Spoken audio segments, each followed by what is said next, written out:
think in business you really can, you need to just get on with it. Suck it up, get on with it. Like Small business partner says every day. take, like, yep, whatever, Yeah. What are you going to do now? Like, out of everything comes opportunity.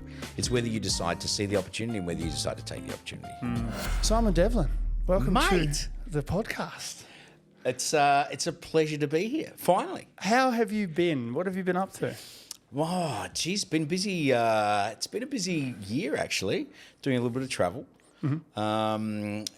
Most recently, I was in the US for a cigar for a cigar dinner in LA, in Hollywood there, hosted by Andy Garcia and Joe Mantegna. Wow. And Carlita Fuente. And I was there with half a dozen of our good friends and great clients. And then we went to Miami for a couple of days and then head down to Nicaragua to visit all the cigar makers there. So I only arrived back last week, actually. What a life. Yeah. So if you don't know the show, what we do is reverse engineer all of that. Yep. Where you're at now. Okay. Go back to the start. It's not a this is your life. This is a how did you get to do all of that cool stuff? I want to do that cool stuff. So my first question to you and for the audience is a little bit of a background of yourself from how you want to pitch yourself, but in an elevator pitch, and surround that with your cigar empire. Go. Sorry, let's just say that again. An elevator pitch. Elevator pitch of how you became the kingpin of Subiaco Cigar Empire. Right. Okay. Well, if we're gonna keep it short and sweet, back when I was in my early 20s, 21, 22, I found myself in Cancun in the Caribbean, of all places, in Mexico. And I had a business over there, which I now call a tour business, but really it was a glorified pub crawl where we would take a couple of hundred people to 3 or 4 bars and clubs and on a boat cruise all in the one night. And I got introduced to cigars there. I'd never smoked before in my life, never smoked cigarettes. And a friend of mine by the name of Brian, he owned the bungee jump there, American guy from California. On Thursday night, we used to go to his place, smoke cigars, drink rum and play poker, and he actually introduced me to cigars. And initially, when they offered me cigars, I was like, no, I don't smoke. What is this? It looked like a big cigarette to me. And after a few rums, and they talked me into it, and I smoked my first cigar, and I really, really enjoyed it. Yeah. And got into cigars from there. And then a few years later, I left Cancun, blew a kidney in Mexico, and came back to my hometown, Perth, Western Australia, with the idea of starting up a cigar business, and started importing, wholesaling and distributing cigars, and set up initially like a franchise business right throughout Australia and New Zealand, and then went back to more the retail side, and then got into the cigar lounges and cigar clubs and more men's luxury retail from there. Amazing. So that's kind of the really abbreviated version, but there's some great stories in between. Let's unpack that. Maybe not. maybe off the camera. Yeah. So I like the fact that you went somewhere else and brought something back that was missing in the market. Yeah. When did you go, oh, this is something I can really take over? I always say when you start a business, particularly, when you're younger, that you need the right amount of naivety and the right amount of persistence. And it's really a combination of the two. And I know that for a fact because quite often I'll have younger guys, I still like to think of myself as young, but younger guys coming to me now and asking for business advice where they're starting something up.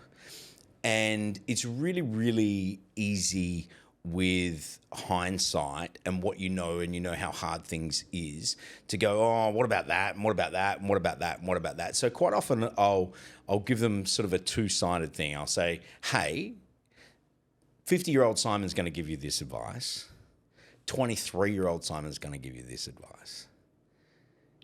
And 50-year-old Simon's going to go, oh, look, have you thought about this? I mean, there's this, there are all these different factors that you probably haven't even considered. Because you're informed. because you're informed, but also because you've lost that naivety, right? Now, that naivety is hugely powerful. I don't think, anyone would really start anything if they knew how hard it was when they were taking that first step, right?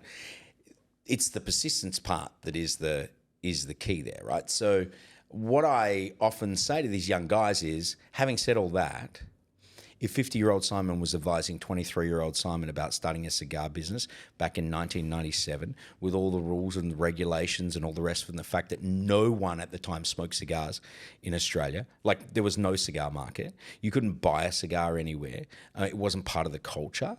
And all of the things, 50-year-old Simon would say that was a stupid idea, as my then 50-year-old father told me it was a stupid idea. But I was like, no, I believe it. There is, and I had the persistence to do it. And now, fortunately, it's turned into a great business. So I think that's always All right, let's go back to 23-year-old Simon. Yep. The naivety is there. The uninformed optimism is there. Yeah. What was your first thing that you did when you landed back in Australia to go, right, let's do this? Look,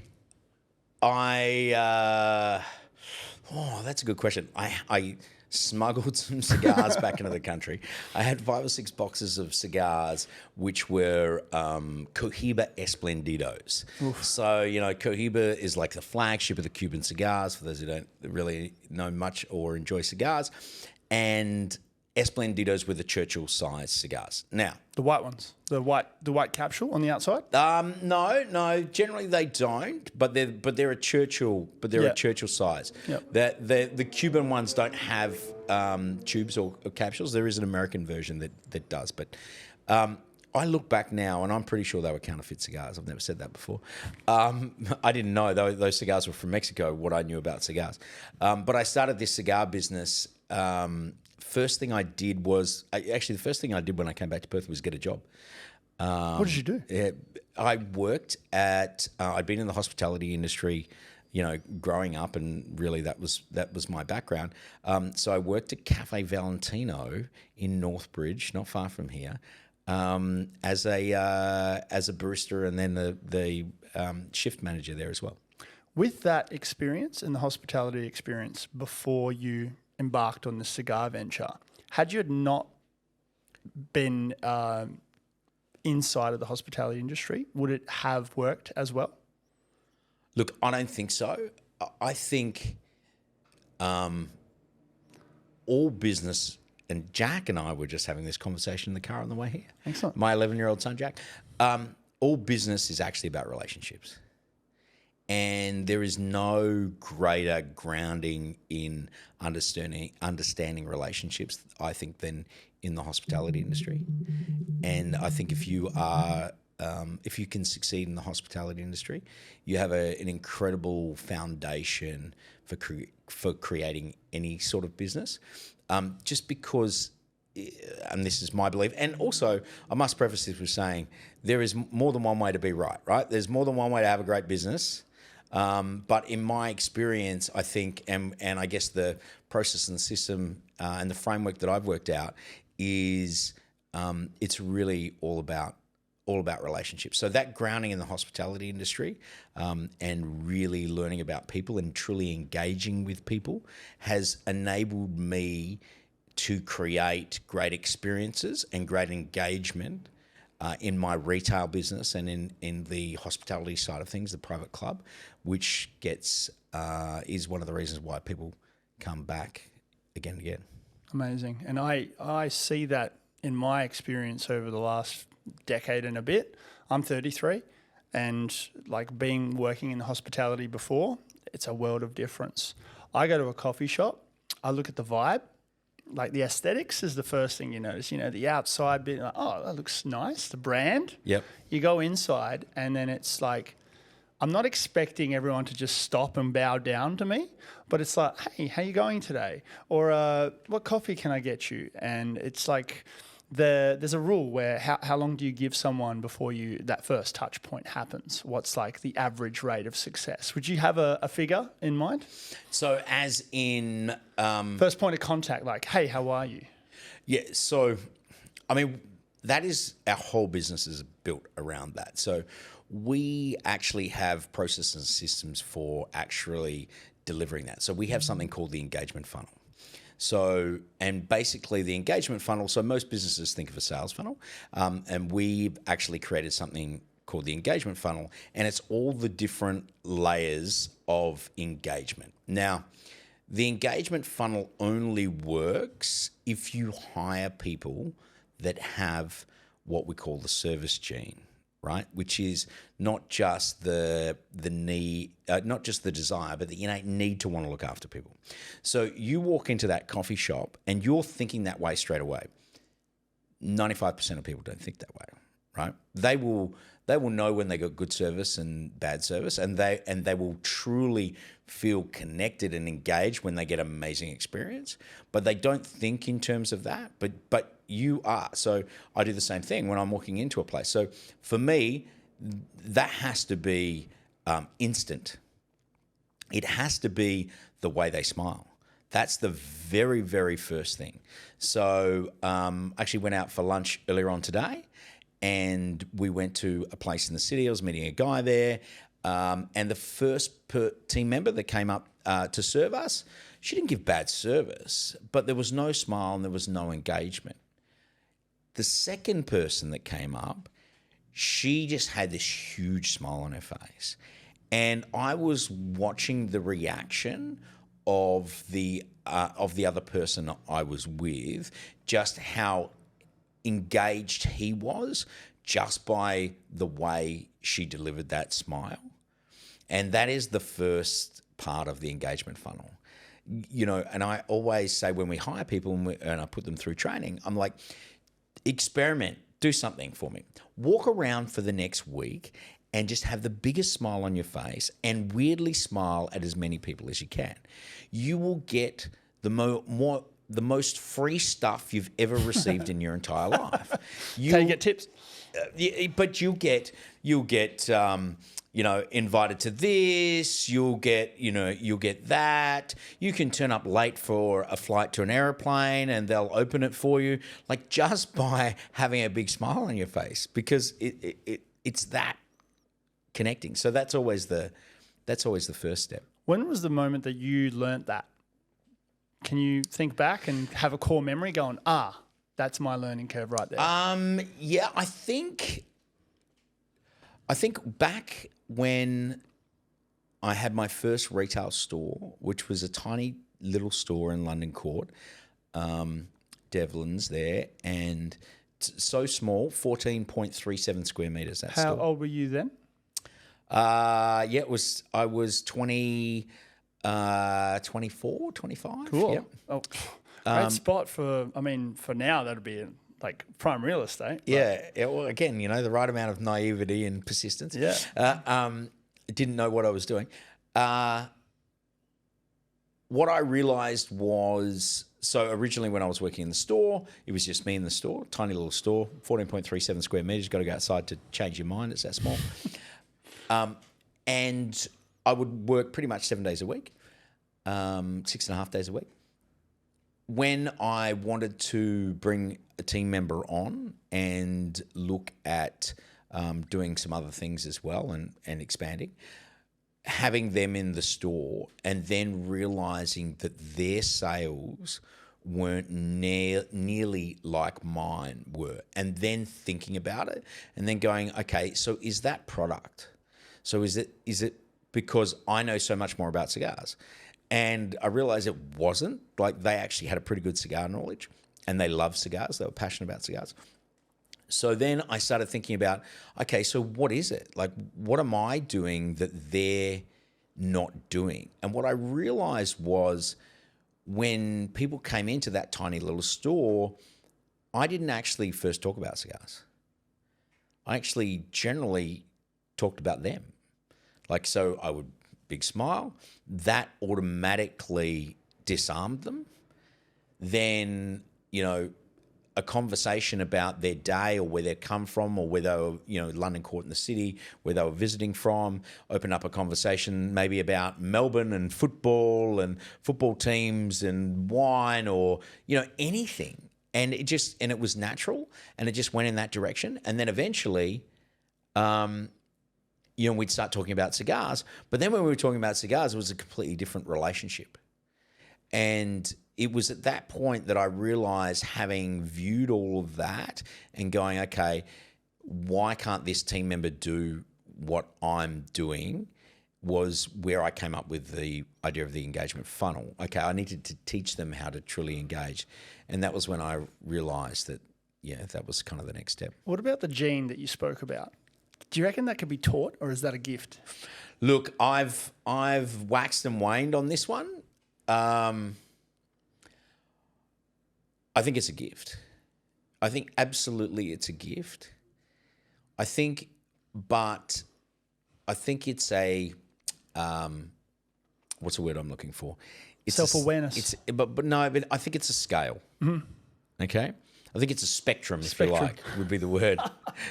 The service gene is a spectrum. You heard it first. It's the buzzword of this decade. Yeah, exactly. I think it's a spectrum in that there are some that it's so deeply ingrained in them that they just deliver it 100% of the time.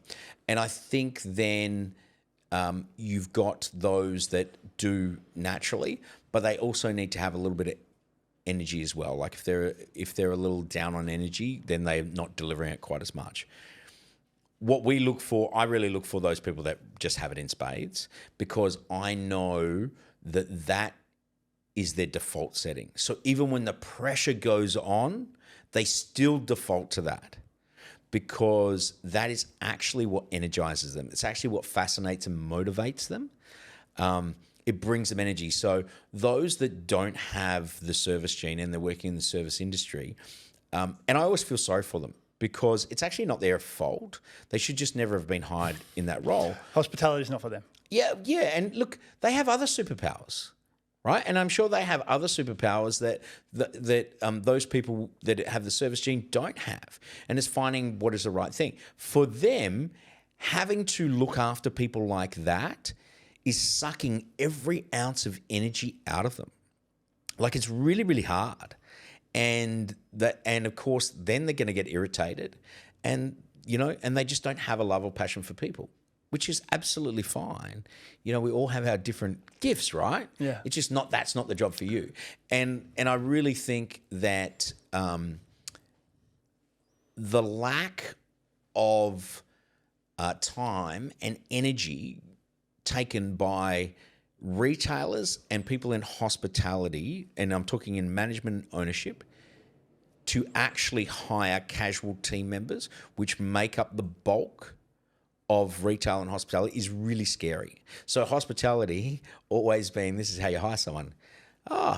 Resume, come back on Thursday for a 3-hour trial and we'll see how you go.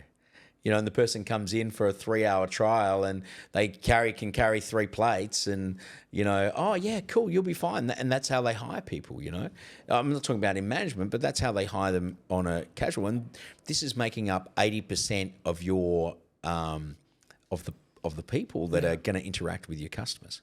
Well, what is the more optimal way of hiring? You need to go through. You need to have a system and a process for hiring, for starters. Like, so many businesses, they'll all say the same thing. Hey, banks will even say the same thing. Well, we need customer service, but they don't have any system for hiring the people. So you need to do a series of interviews by someone who has the service gene, and ask a series of questions to find out whether they have that service gene as well. Have you heard of the personality tests? Yeah, I know of a few. So Colby Index is one that we've used a bit in our business. So you do use it in the business? Yeah. Great. Yeah. So, and has that impacted and made a significant impact? Yeah, look, the thing with the Colby Index, which I love, by the way, I really, really love it, even after the training, even after the hiring, more about training, because that really also determines how they like to take in information. You tailor it better. Yeah, and how they first act. So, for instance, and for those that are familiar with the Colby Index, the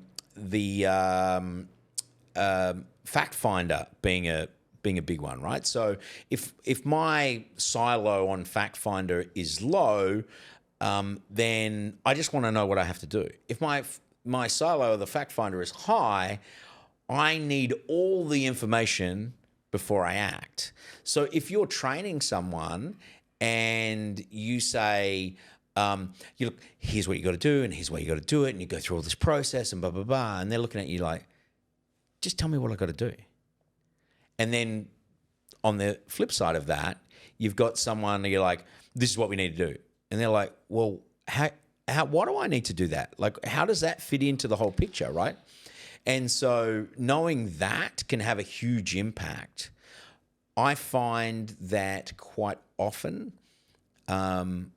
people that have the service gene seem to be a little bit higher in quick start in the Colby Index than most, and they generally make pretty good salespeople. Yeah, I definitely have the service gene. I dominated hospitality every time when I was in my early 20s. I wanted to be a bartender. Yep. And then that career was short because I was too tall.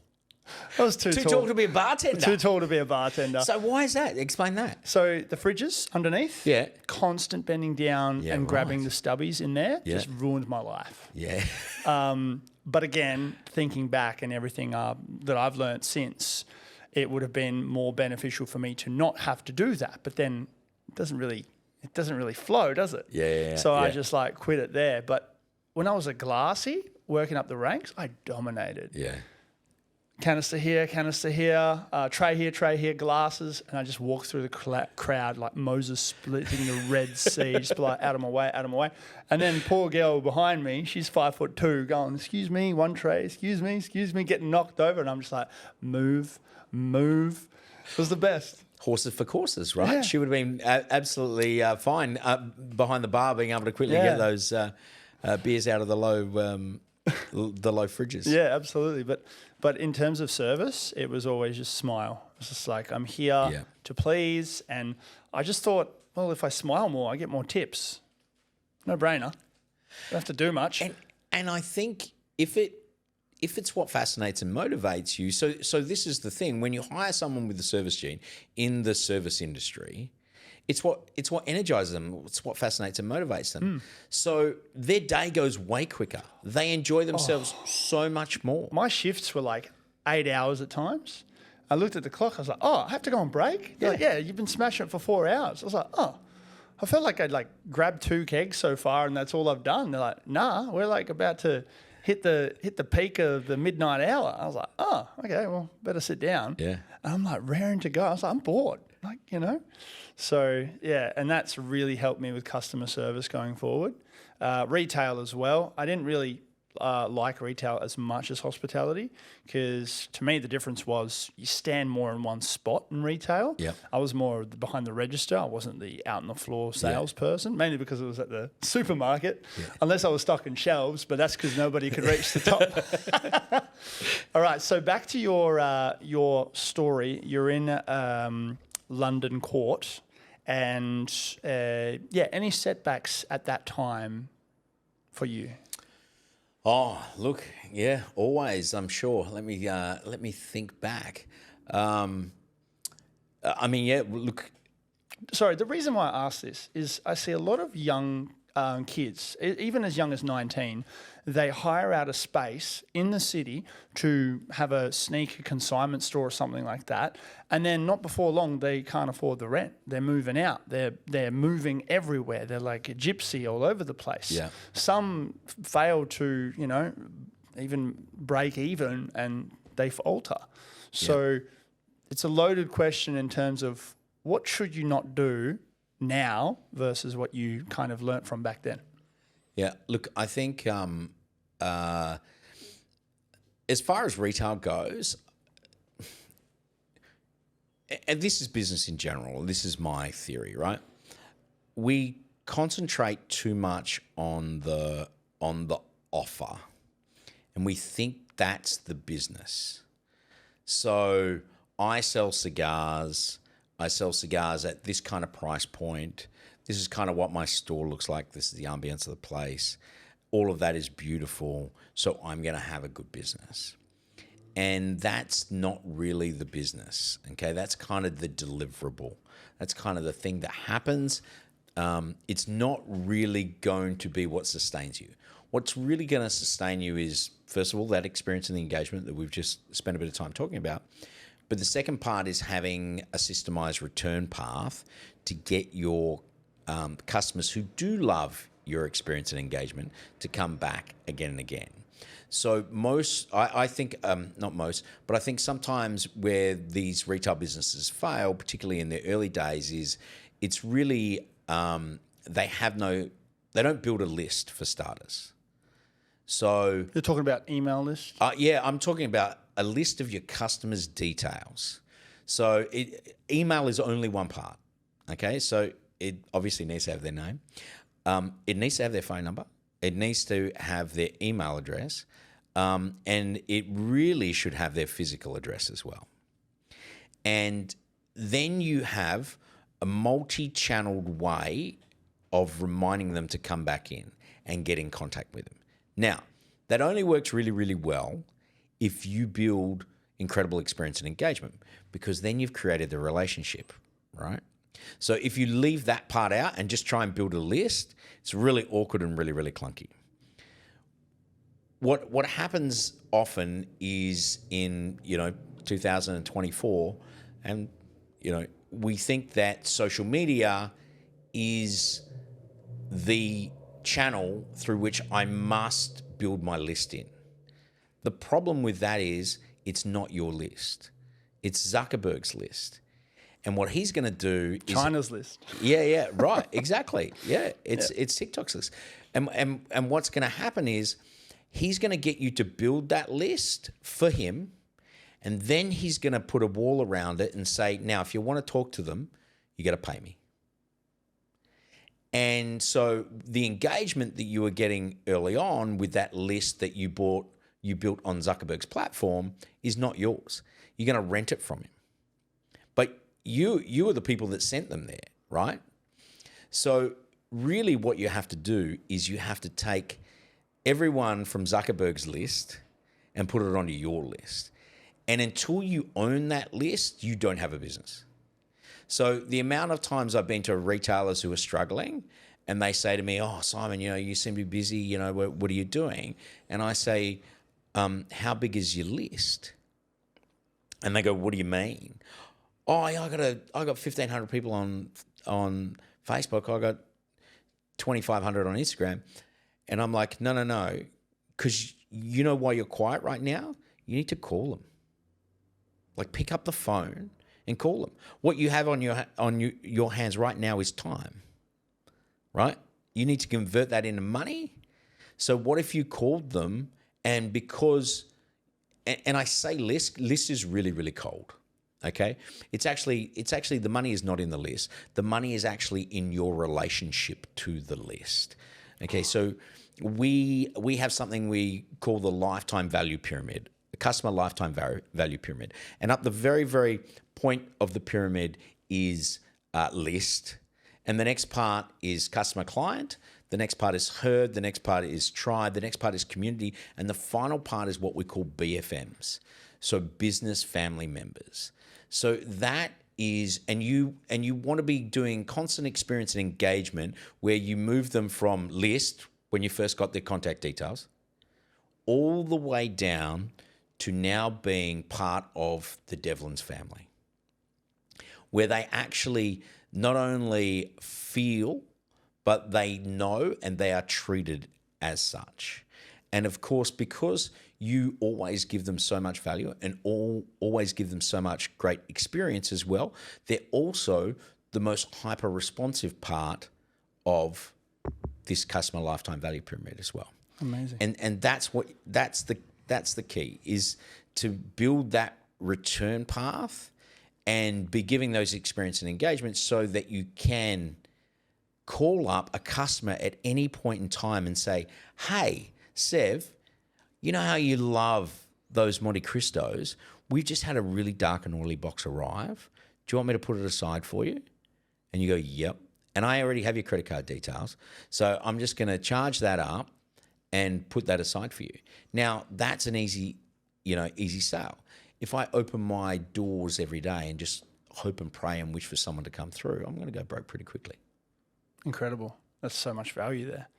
So in terms of the patience, let's talk about patience in business. For me, in my world, I have a lot of clients who want viral, millions of followers, all the leads and all the sales. Apparently I'm a unicorn. Yep. Well, I actually heard that is true. Yeah. So I don't do ads. I do organic. I do long term. And I preach to them. Yep. The way you broke down that pyramid, I was like, I'm taking that.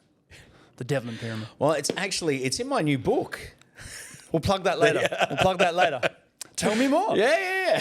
Thanks for asking, sir. So the big one, and I'm so glad we got here sooner than later, is patience in business. My philosophy, in my very, inexperienced naivety still, I still feel like I'm naive. 33, come on. Hey, I feel the same way at 50. Really great. The patience I see in so many businesses out there, just the lack of patience really, is they want it now, which tells me in a way, and correct me if I'm wrong, they're not in it for the right reasons. They're not in it for the customer. They're in it for themselves, which I feel is wrong. And when customers or clients come to me wanting my help, I'm like, do you want to do this for yourself or for other people? Because we are servers. We're here to serve. And very, very quickly I find out they're there for a quick flip. Yeah. Right? So that's why I target people that have been a bit more established, they have a bit of skin in the game and they have the systems in place. But the ones that are starting up, I ask them one question. I'm like, why do you want to do this? And they're like, I want to build wealth. I'm like, okay, but the wealth is the byproduct. Yeah. It comes later. How later do you want that to be? Give me your thoughts. Okay, so a couple of things. I think sometimes the urgency comes out of desperation. Yeah. So that's not a bad thing. Yeah, but where they've got to the point where they really, really need a quick fix because they haven't built a list. They don't have a return path. What they actually have is spasmodic economic episodes. They don't have a continuing relationship with the customers. It's like, I made a sale for $250. I made a sale for, they're not looking at the lifetime journey of the customer, right? So the job of the sale, of the transaction is not to make a sale. It's to create a customer. So if you look at it from a different perspective, then you play the long game. So what we always talk about is every interaction must be present bank and future bank. It must be putting money in the till today, but it must be building lifetime value for tomorrow and putting money in the bank for tomorrow, right? So when you don't look at the quick fix kind of thing, when you can play the long game, is every interaction is both present bank and future bank. And therefore, you actually view all interactions differently. So if my thing is, I made everything as a spasmodic economic episode, right? So they're all in isolation, and you come buy something off me, and then you come back tomorrow and say, actually, I want a refund for that. It actually doesn't suit me. And I go, did you have you got your receipt? And I make you jump through all of these incredible hoops, even though I've got a data matching machine, which, can tell me everything about you. And I make it really, really difficult for you. It's because I don't want to lose the money from yesterday.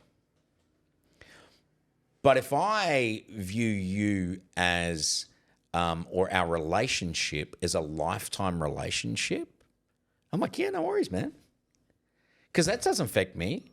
In fact, I actually have an opportunity I never would have got if you hadn't have come back and asked for the refund.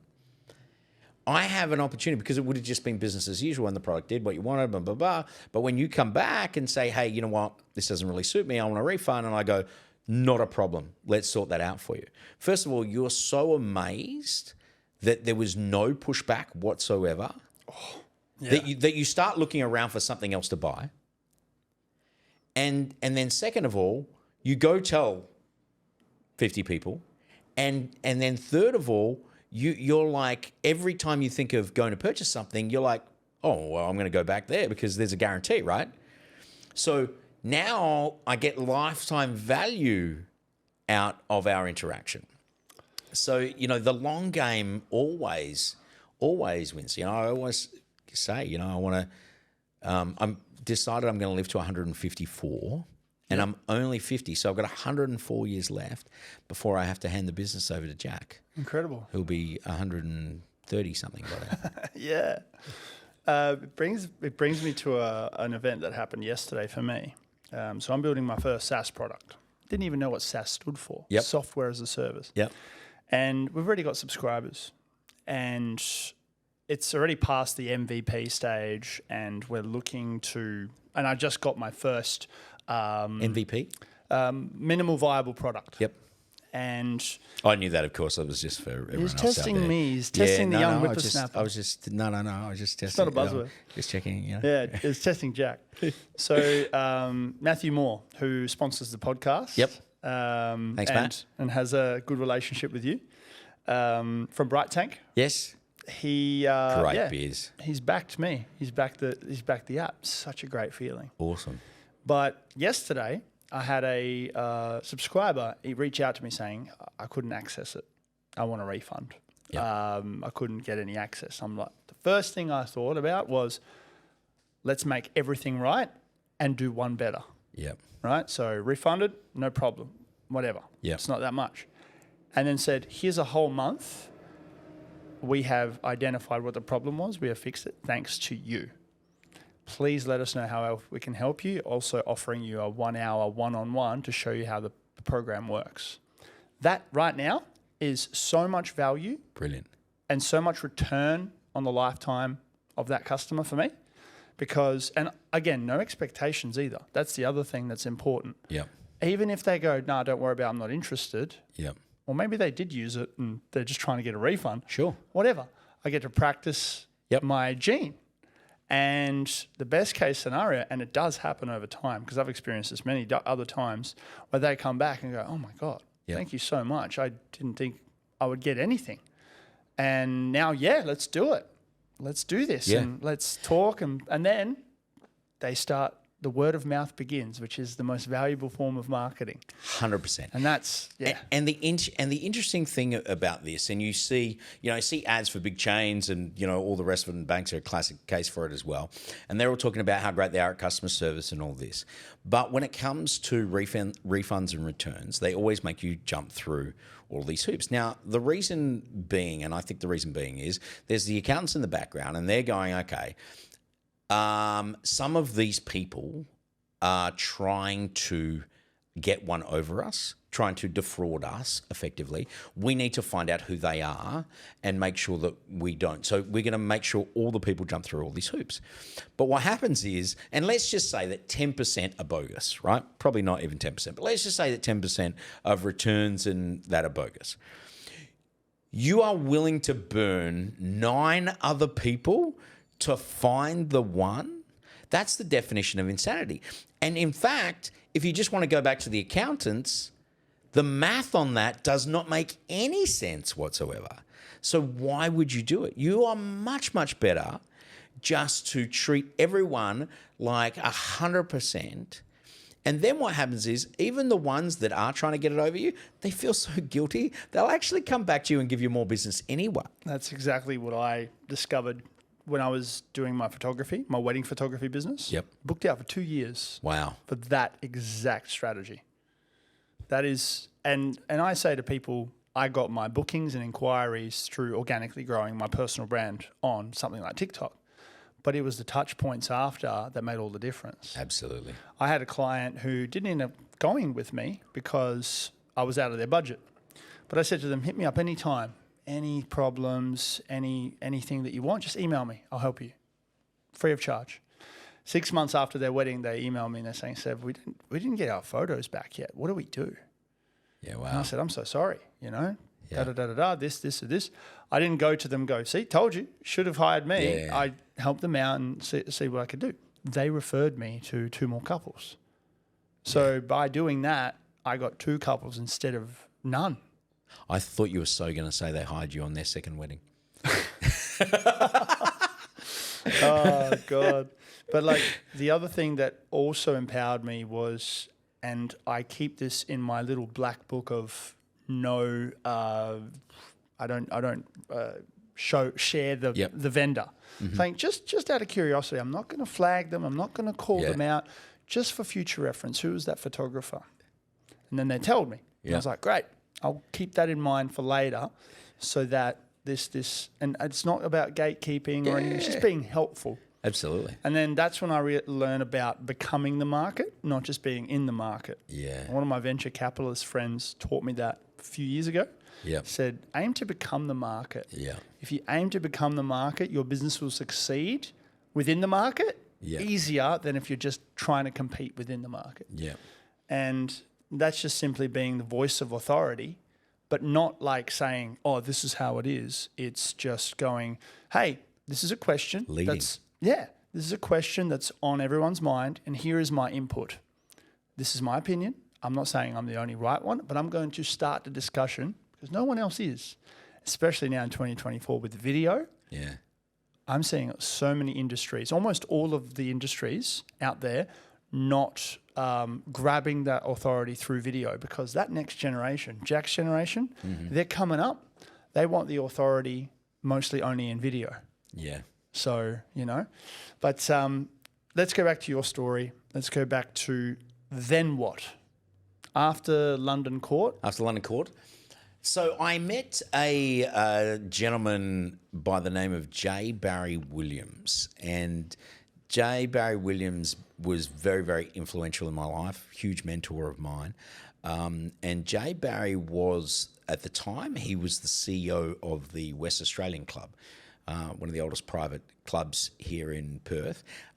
He was an amazing guy. He was a raconteur, larger than life. He ran Channel 7 for a number of years here in Perth under Robert Holmes à Court. Big bow tie, and he knew everyone in town. And fortunately for me, he also loved cigars. And one evening, my father and I the family was having a family dinner at, I think it was Zaffarano's, and we stepped outside, my dad and I, to have a cigar. And J. Barry Williams could spot a cigar from anywhere. And he wandered outside and, gentlemen, you're having a cigar. Oh, excellent. Just pops one out. Yeah. Well, no, he never popped one out. I always had to pop one out for him. No, great guy. And so he had a cigar with us, and he invited us, my dad and I, to come to the WA Club during the week for lunch. So we went to the WA Club for lunch and spent a bit of time with him as well. And he invited me and Dad to join the WA Club. And we joined this West Australian club, and Jay Barry and I became fast friends and very, very good friends. And he turned out to be a huge, huge mentor for me. And he introduced me to a lot of people at the West Australian Club. But after about, I think it was 6 or 9 months of being a member there, after lunch one day, he took me to the back of the building, just off the dining room there, and there was a bit of a nondescript door, and he opens this door, and out there is an old warehouse, and it's got all the junk from, look like the last 100 years, of the WA Club inside as well. And he said, what do you think about we turn this into a cigar lounge? And I was like, yeah, I like it. And then he told me the WA Club didn't have any money, but so we would have to partly fund it. But we created a cigar lounge there called Churchill's. and then it became a huge hit of the WA Club. WA Club was really, at that point in time, was really, it was a little old and staid, and it was looking for something to really regenerate itself. The dining room, was pretty quiet at lunchtime, and that really gave it a huge boost. And within 6 or 9 months after Churchill's opened, the place was absolutely buzzing. They had a huge push on, or they had a huge surge in members or people wanting to join the WA Club. You've got to be nominated by other people and etc. But and that cigar lounge became quite the place in Perth on the terrace. So busy, in fact, that we actually ended up. So originally in the old warehouse in the very, very corner was this old stairwell, which was kind of crumpled going down to a level of the warehouse underneath. Initially, we just boarded it up. That was the poker room, isn't it? Yeah, and Churchill's we got so busy and so popular that we ended up putting a staircase in the other corner and dropping it down. And that became Churchill's cellar as well. For the wine? But just really a second place because the place got so full, particularly on Thursday night. And we got Jerry Fraser, the oyster shucker, the world famous oyster shucker, and this was in. Sorry for the interruption, but this show would not be possible without the help of Bright Tank Brewery. They are the major sponsor of the Sevo Show. Huge shout outs to them. Check them out. Great beers, great people, great everything. And let's get back to the episode. So this is 20 years ago. And we would get him in every Thursday night to shuck oysters down there. And some nights he'd do 80, 100 dozen oysters down there. It was huge. Yeah. Amazing. What was the ventilation like down there with the cigars? Almost non-existent. I think there was a big door at the end we used to open, and the ventilation wasn't great, but we always enjoyed hot air rises, so that top room must have been even more. Yeah, it was, and it was a pretty high ceilinged place as well. But yeah, it was. Look, I think we did have some sort of ventilation, but it wasn't. So how long until you moved into the Subiaco residence?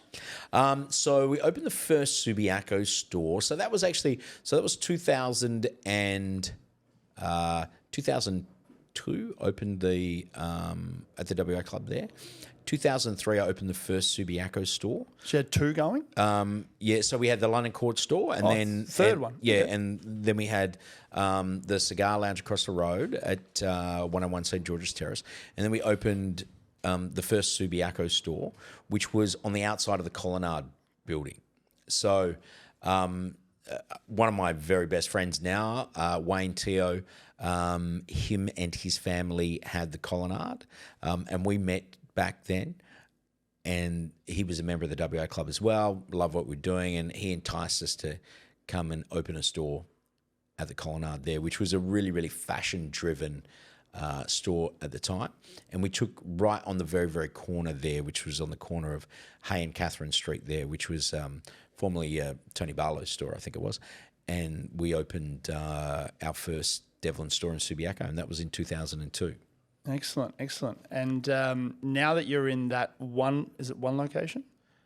Do you have? Yeah, so that was the first location, and then in 2006, when the smoking laws were changing, we weren't going to be able to have the lounge at the WA Club anymore. Okay. And that was when we actually moved across the road to our current location now, which is 411 Hay Street, which is a much bigger location where we have the private club as well. Touching back on the smoking laws, what were the setbacks like for navigating those regulations, especially from someone that brought it in to the city? Look, one of the biggest things has been along the way and seeing the changes. Unfortunately for us, cigars haven't been part of the culture in Australia. So the understanding of what cigars are is very different to say what it is in the United States. So cigars have been part of the culture there, and they understand that premium hand-rolled cigars are nothing like cigarettes. They're not in the same category. No. So I often say that, cigarettes to cigars is like methylated spirits to fine wine, right? Methylated spirits and fine wine, they're both alcohol, but they're used for completely different purposes. And it's same with cigarettes and cigars. So people that smoke cigars generally are not cigarette smokers. You'll see if a cigarette smoker smokes a cigar, they'll get part the way through. They'll have to put the cigar down and light up a cigarette because it doesn't give them the hit. They actually get really, really frustrated with it. And so, unfortunately for us, the legislation built around is really general around tobacco. So in the US, you can advertise a hand-rolled premium cigar in a magazine. In Australia, and you can't do that obviously with cigarettes in the US, in Australia, they're just classified as the same product. And that's been really, really difficult all along the way. It's hard to educate people that, they think they're doing the right thing. I'm sure that a lot of these people who are obsessed with tobacco control, they think they're hard. I think they think they're doing the right thing. They just don't understand the product, and they don't want to understand it. It's just much easier just to put it all in the one basket. Yeah. So, we have had some, we've had some fights on our hands along the way. I mean, you asked before about setbacks. We've had some situations where they were going to change the tobacco display laws, which were going to completely devastate our business. And we're very, very fortunate that we've got a lot of very, very passionate BFMs, business family members, customers, clients that have gone into bat for us and really put it on the legislators to help protect our business as well. And around that time, how did it feel like for you as a business owner in terms of, do I have a business soon or do I not? Yeah, look, I think being in the industry that I'm in the country that I'm in, I always feel under siege. I mean, think about it in these terms, right? So everyone else just goes out and they got a product, and for the most part, they can just put an ad on any medium they so desire. They can do a Facebook ad, they can do a Facebook post, they can do a TikTok, they can do Insta, they can do all of that sort of stuff. So I actually can't do any of that. So, which, hilariously, and necessity is the mother of invention, is probably why we are so good at experience and engagement, because the only advertising we can do is pretty much word of mouth, right? So we're relying on you, telling your friends about us. So, we're constantly, I mean, the tobacco excise increased on the 1st of September, what's that, 15 days ago, 11%. 11% excise increase. So when I started, the tobacco excise, I think, was about... Can you explain that for... Oh, yeah, sorry. So tobacco excise is... So basically, the excise in Australia on... and this is on all tobacco products, loose leaf tobacco and cigars. Cigarettes have a tax which is a per stick amount, whereas cigars and loose leaf tobacco is a per kilo. So it depends how much the cigar weighs, right? Because it's 100% tobacco.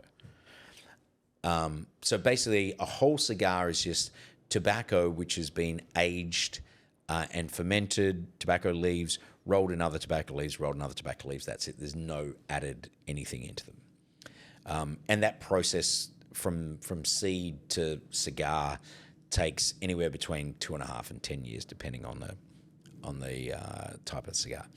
So the tax in Australia is done on the weight of the cigar. So when I first started 27 years ago, it was just over $100 per net kilo, and it's now $2,100 per net kilo. Talk about inflation, right? So it's they keep raising the excise increase.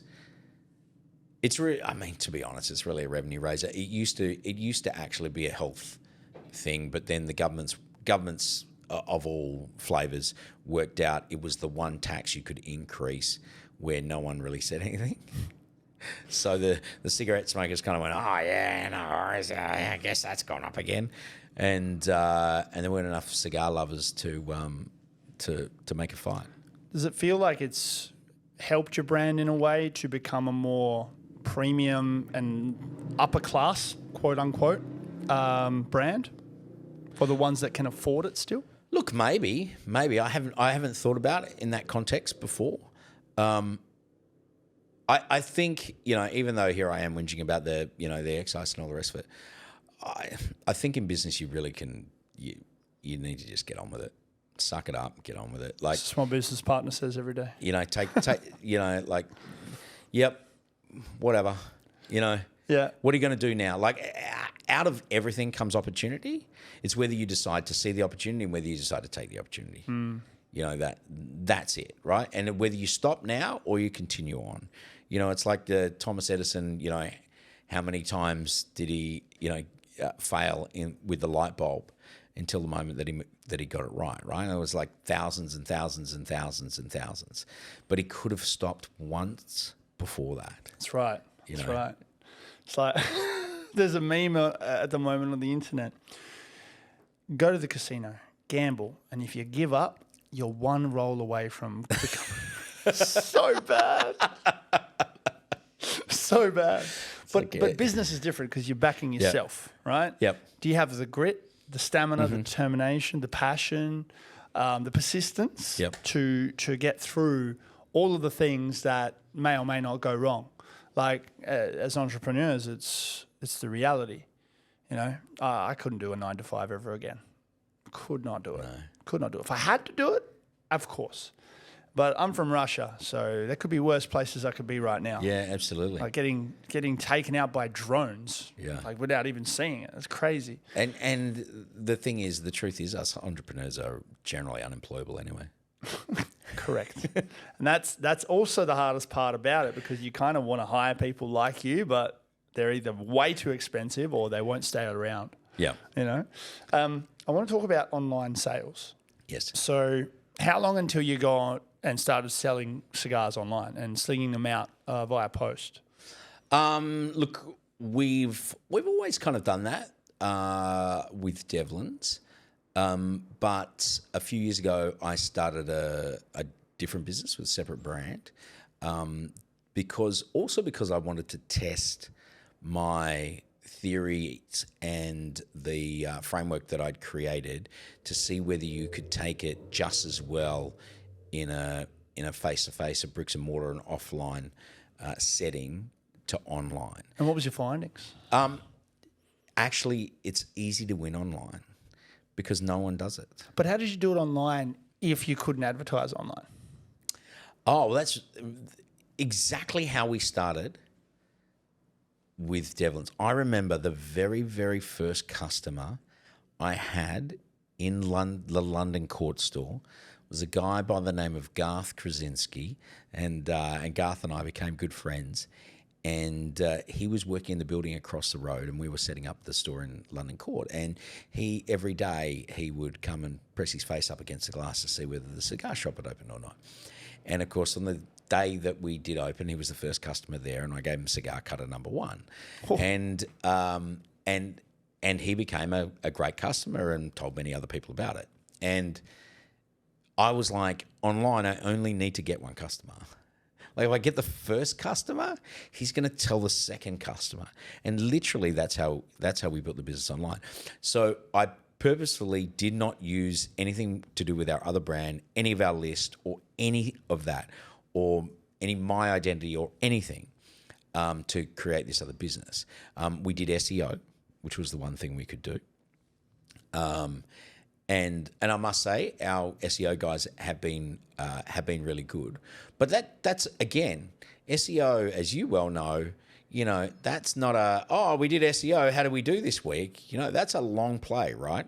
At least 3 months if you have a good team. Yeah, but even 3 months, like in a competitive marketplace, if you want to be in the top 3, 4, or 5, you have to have capital to begin with. Yeah, and anyway, it was making sure that every customer, every BFM counts.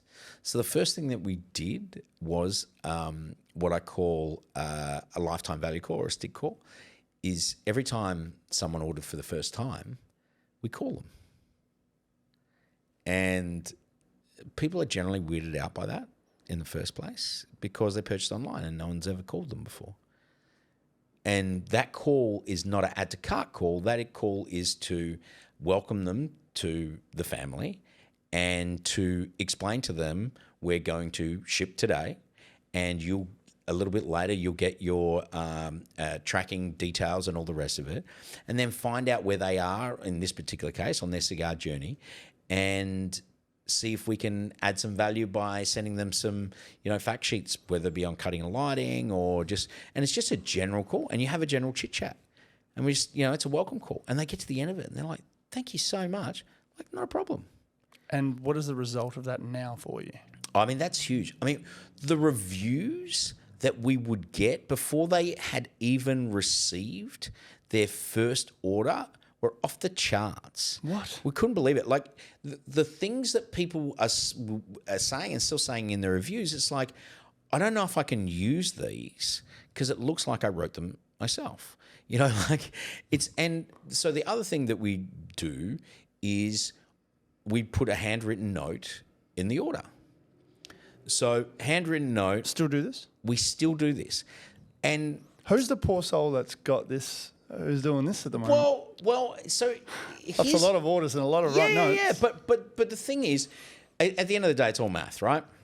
Everyone goes, oh, no, that's not scalable. And I go, okay, at what point is it not scalable? 10 million? 100 million? Like, deal with that problem at 10 million and 100 million. I mean, if you're getting 10 million orders, you can hire a whole bunch of people to sling those notes out. Right.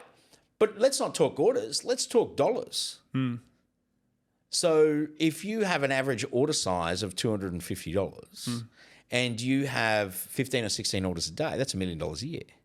So could someone write 15 notes each day? How long would that take? I don't know, 45 minutes. So are you willing to invest 45 minutes in $1 million a year business? Or is that too hard? We don't want to talk to anyone. I'm glad you got up to the maths part. That's my favourite part. I was a maths teacher at school. Oh, yeah. Yeah. I hope my math there was pretty good. That was perfect. That's perfect. Okay, so online, you're at Subi now. Location-wise, if you could choose anywhere in Perth, would you change? No. Why Subiaco? Subiaco is just a perfect location. Pain in the ass to park, though. Look, it probably was at one stage.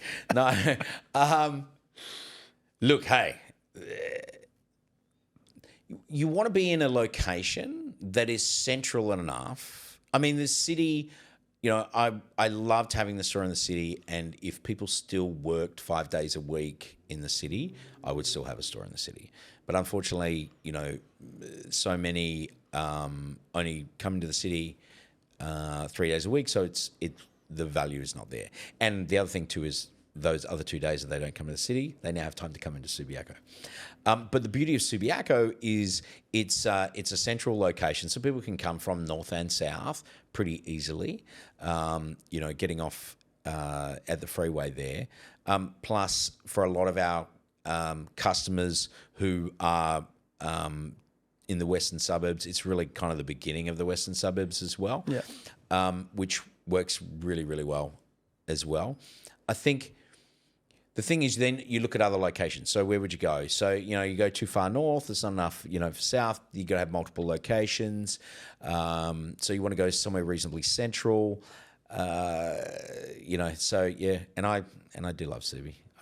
Not that I live in Subi, but I've just always thought it's a great place, and it's really coming back actually. Yeah, it is. It's there's the Subi Hotel there is pumping now. There's some great restaurants around there as well. Cool little wine bar called Lums just up from us. Yeah, very cool, and the food there is excellent too. Nice. You got to check it out. They might give me a free glass of wine for the plug. I'll make sure that they make sure they know. Yeah. Supply chain and sourcing. Yes.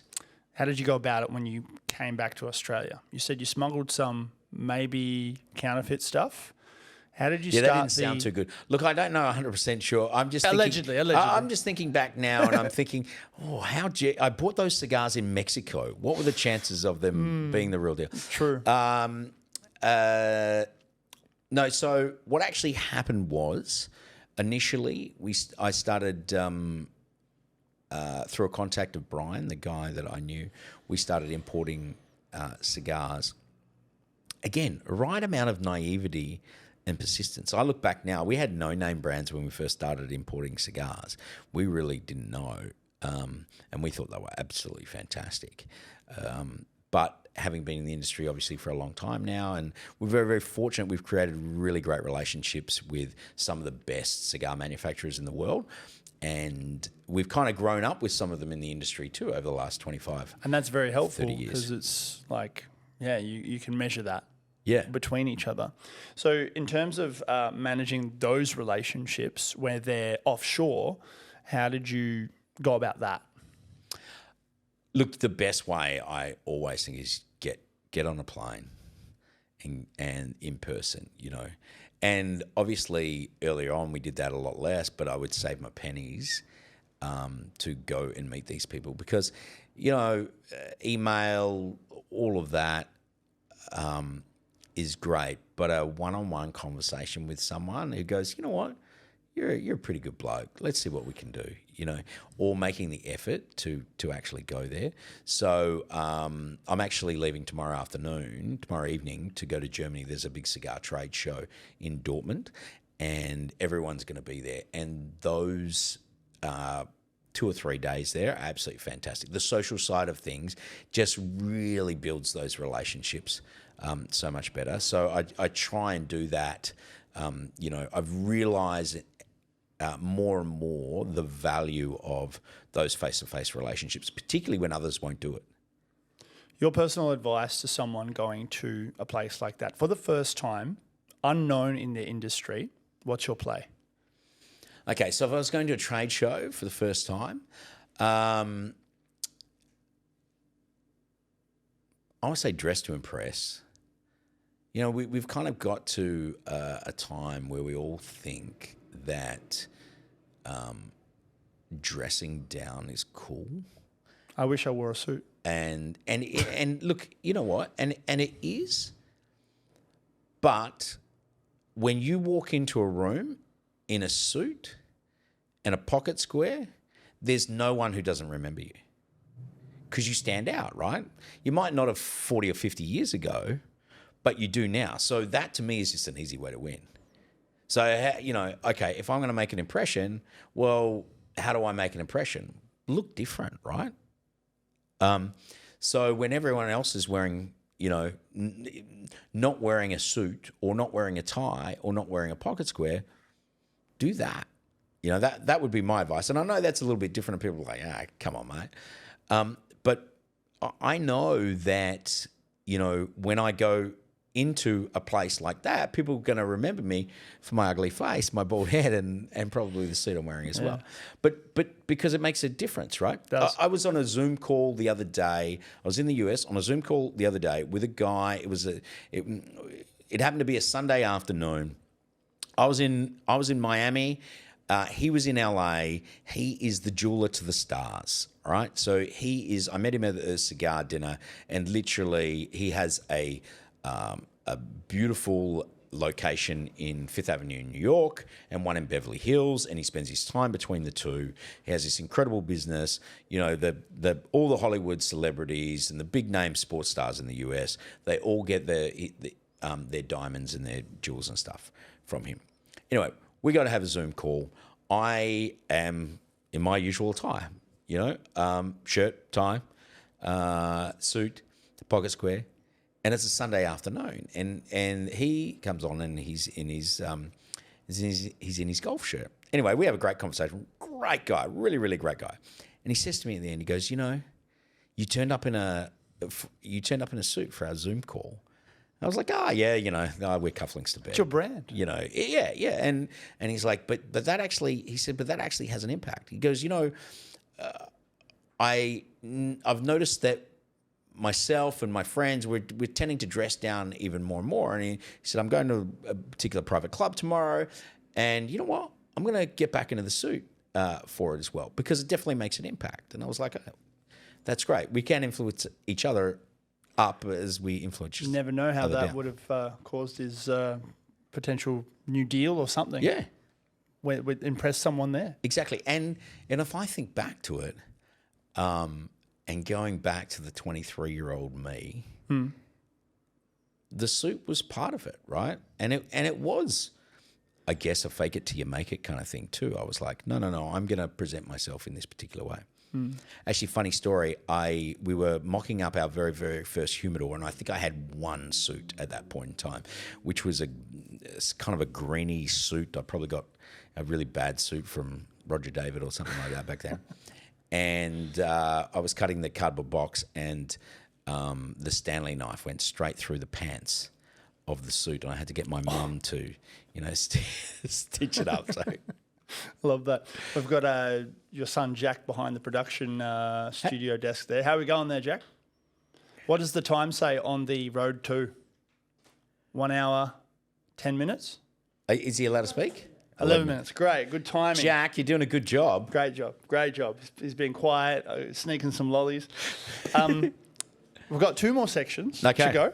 The next one is adapting to trends. Yep. So I'm just going to spill it out and we can just discuss it. Vaping's come to town. Oof. What are your thoughts on vaping, Simon? I reckon a whole bunch of people have been daring to ask you this one. Vaping. Vaping. Well, look, to be honest, vaping to me is just I've never been a cigarette smoker. We have never, ever sold cigarettes in our stores. And early doors, we were offered a lot of money by cigarette companies to just stock some high-end cigarettes in our Devlin stores. They would come and they were offering big money. What's a high-end cigarette brand? So back then, it might have been some Davidoff cigarettes or some, they've actually got, before plain packaging, they had some ultra premium cigarette brands that they would sell around the world, and they wanted to, they were like, oh yeah, we know you won't stock Benson Hedges or Winnie Blues, but would you stock these, and we'll pay you. Effectively, they would write a check for marketing money. They didn't care if you ever sold any. Wow. And I was like, no, we won't. We will never sell cigarettes in our stores. I'm not interested. Authentic and not a sellout. Yeah, it's because you can't have the integrity of saying it's a different product if you then go and just go, oh yeah, but I make a bit of money on the side here, 100%, right? 100%. So my thing, I don't like cigarettes. So it's not my thing. No. So vapes to me is just the same category. Cigars are about flavor and taste, okay? It's not about getting a hit of nicotine. You don't inhale a cigar. Oh, there's strawberry blast and raspberry jazz and all those shitty flavors. This is in vapes? Yeah. Uh-huh. Imagine they had a vape flavor that's just Cuban cigars. It probably exists. Do you know what? The very, very first thing, I was at a trade show, and because back then they weren't called vapes. It was actually I guess the early part of vapes was electronic cigarettes, right? E-ciggies. E-ciggies, yeah. And they had an e-cigar, and I didn't understand the point. Did you have a crack? No, I didn't. But and it shows, that the person was doing electronic cigar didn't understand the market, right?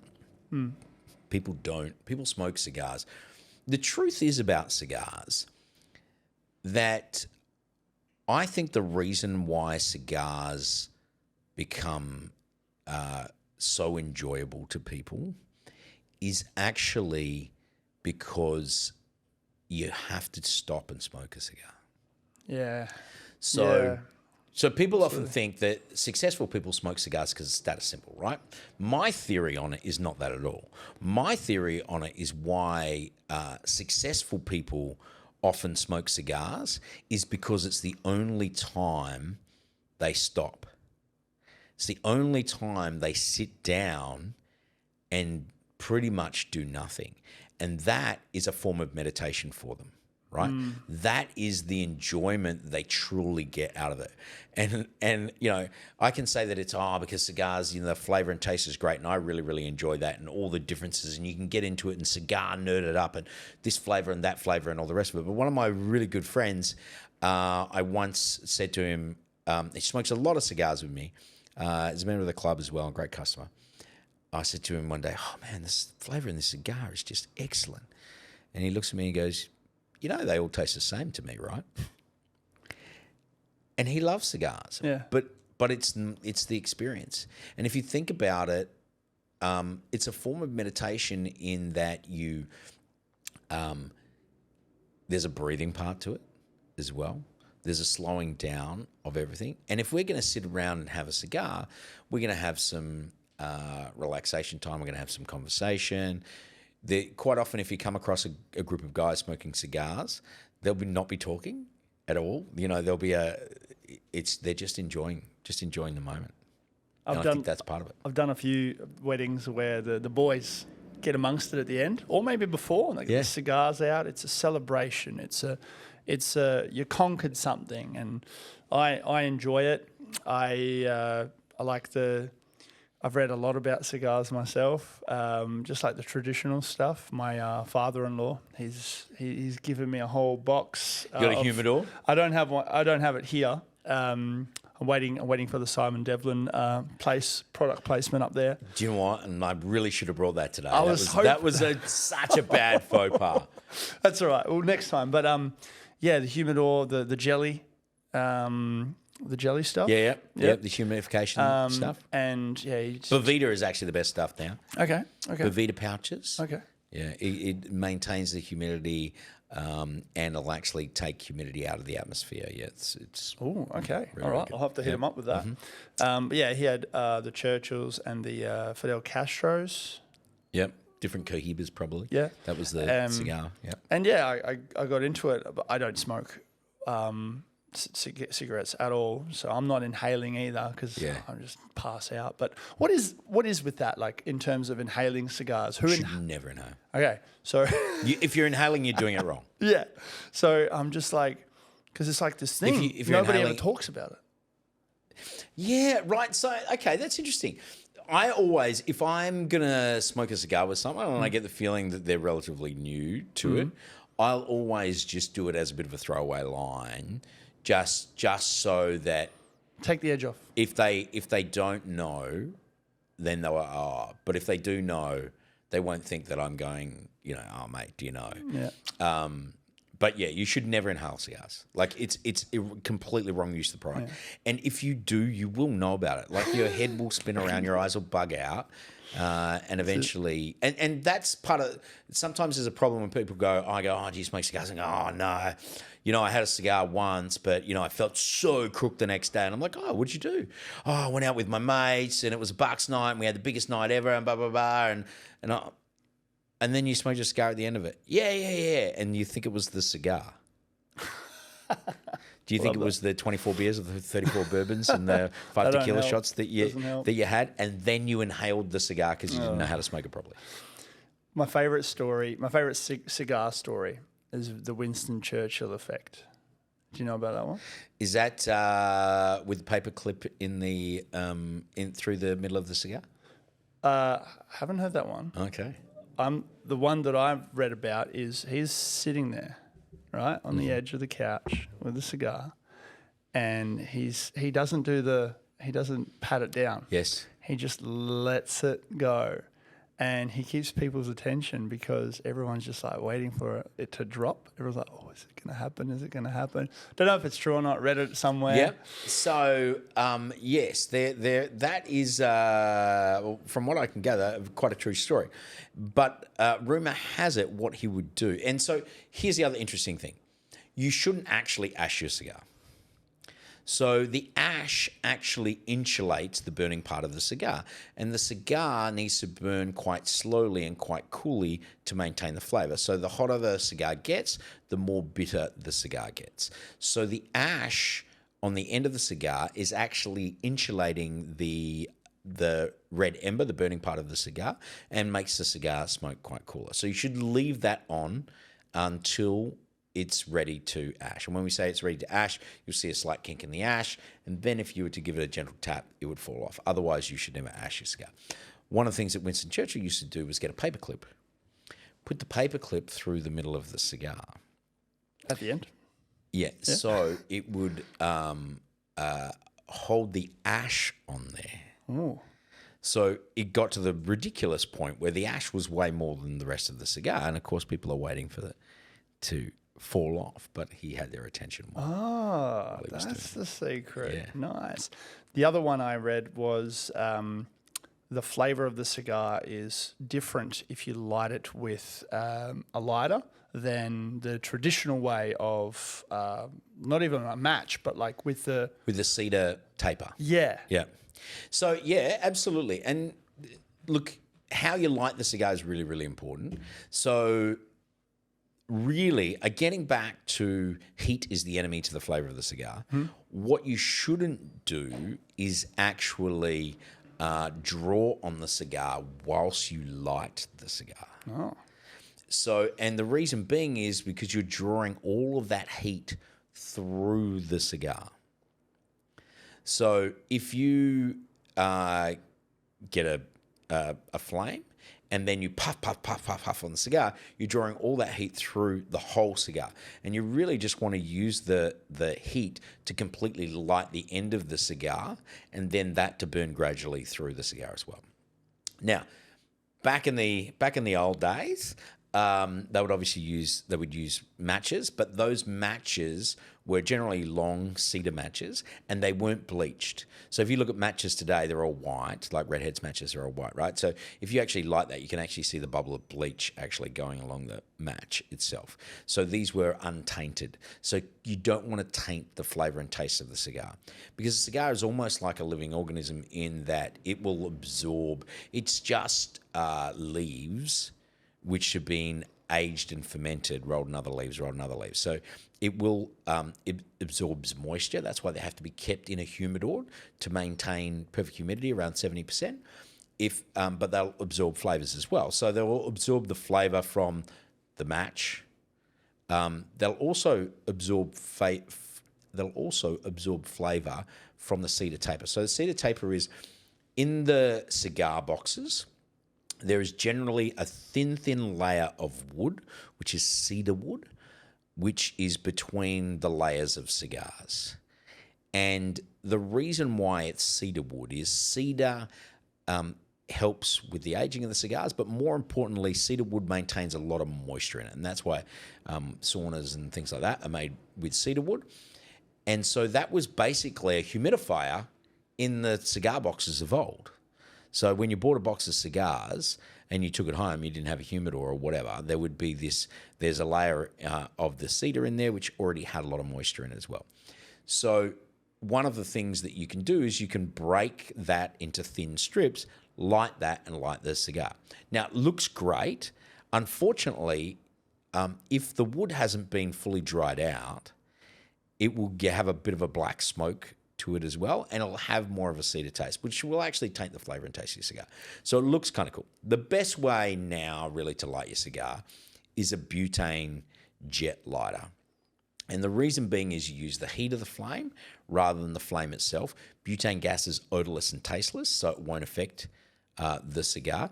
And cigars in yesteryear were quite thin compared to what we smoke now, which is larger ring gauge cigars. So it's much easier if you've got a jet flame to actually light that. It's so hard now. If you've got a 50, 60 ring gauge cigar to light it with a match, it would take you forever as well. So love that. I've got a whole philosophy on how to do it. Yep. I'm more educated. Now for a bit of value to the audience, advice for aspiring entrepreneurs, for them to, evolving customer preference, I'll start again. what key lessons of advice would you offer them to look to enter in a specialised and regulated industry like yours?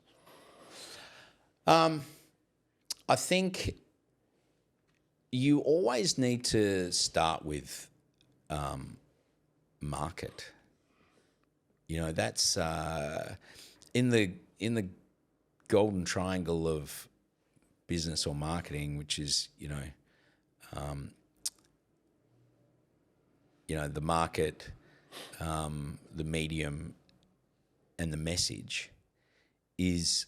You always have to start with the market, right? So you can have the best product in the world, but if there's no market for it, you're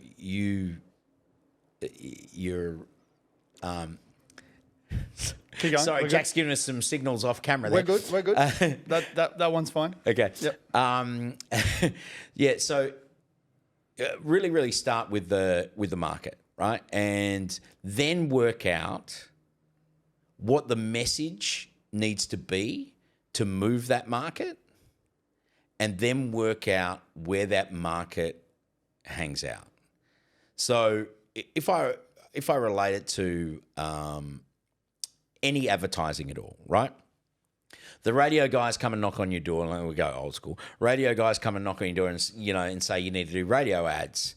And you're like, oh yeah, we need to do radio ads. And then you work out what you're going to put in a radio ad, right? Social media is exactly the same. We need to do TikTok. Oh yeah, we really should do TikTok. Okay, cool, let's do some TikTok. But the first question is, who is the market for our product? Then what is the message that is going to get them to move? And then finally, where's the medium? Like, where do they actually hang out, right? And I think quite often it's not, it's kind of start with my ideal client. What do I really, really want? Then you end up tweaking the product to meet that client rather than the other way around. Then you work out the message that ideal client will need to move to that product, and then where they are. And I think it's just not thought about enough. I think we start too much with a product, and we get so invested in, I've got a product and everyone should need it, rather than it's not really the way, to go about it. So I heard about some guys, and I don't know the full story about these guys, but they're smart guys, I'm pretty sure on the east coast of Australia. And they were like, okay, we want to make a really great product that is going to sell incredibly well. But they really actually kind of started with the market. They were like, we want something that everyone does. So that eliminated, probably thousands of millions of products. And then they were like, okay, what is the thing that everyone does? And they started with that because they wanted they'd had some successful businesses. They wanted a mass product. They were like, this is the way to be a billionaire, for example. And they settled on toothpaste. And then they were like, okay, where's the different market in that? What is going to be different and unique? The flavour. And they settled on the flavour. Was that High Smile? I think so. I think it was those guys. Yeah. And nice. And they've created this incredible business. And then they went and found out where where the people were hanging out. Love that. Yeah. Well, we've got our main camera. Well, this has gone well over time, but I couldn't dare stop. How are our two other cameras? Sorry, I talk a lot, don't I? Two cameras still good? Yeah, just the middle one? All right, cool. I've only been looking at you. I didn't even realise there were cameras. All right, one word answers only. One word answers. This is the power Okay, well, hour. this is going to be hard. How do you deal with difficult business related news that directly affects you? Move on. What's your biggest goal for this year? Book. What do you want your legacy to be? Love. Would you ever go back to working for someone else? Couldn't. What's the best thing about entrepreneurship? Creativity. If you could pick only one lesson to tell a new business owner, what would it be? Can it be more than one word? Okay. 3 words. Sentence maximum. You know what? Naivety and persistence. I love it. Persistence is the key. Okay, and finally, how do you keep your life balanced? Juggle. Go on. You got to carve it out, to be honest. Got to cover it. You got to carve it out. It's actually really, really important. Otherwise, you burn out. Have free days. Covered it. Okay, we've got one more section on this show. It's the red phone. Red phone. Okay. Okay. So on the line, they've just rang you. Yep. How you going? You're about to do a collaboration with Winston Churchingham himself. Oh, hello, Winston. How are you? How do you land this? How do you close him? You're having the conversation with him. Go. Sorry, give me the context again. So the context is Winston Churchill's on the other side of the phone, Yes. and he wants to hear your amazing offer to have his personal signature cigars in your store. How do you make him go, yes, let's do this? Well, Winston, I, like you, love very, very long cigars. And I don't smoke 25 cigars a day like you, but I do smoke a lot. And I know that you really, really, really understand quality. And I know that you never, ever give up. So I'm never going to give up selling your cigars and making sure they're a huge success at Devlin's. Plus, we'll get to smoke some cigars together, drink a little Paul Roger at breakfast, and maybe some whiskey at lunch. Perfect. I'm sold. All right. Hope you like that, Winston. Thanks, Winston. Thank you for being here with your busy schedule. And thanks for bringing Jack along. Appreciate your help, Jack. For everybody else. Cheers, Jack. For the, leave a comment. Did you know Jack has a podcast? I do. What is it? Can I play it? Yeah, plug it away. The Dad and Son podcast. The Dad and Son podcast. Jack's actually been podcasting since he was 7. He's 11 now. There he is. Yeah. There he is. He's quite talented. Cool. And then also, before I forget, your book. Yes, the book, which is The Two-Legged Stool, Why Your Retail Business is Destined to Fail. But if you go to the tweleggedstoolbook.com, you'll be able to, it's coming out a little bit later on this year. And it'll be... signed copy on there. There will be a signed copy. It's having a worldwide release. All right, guys. There you have it. All the details in the description. Leave a comment on Spotify and or on YouTube. Review. And we're good.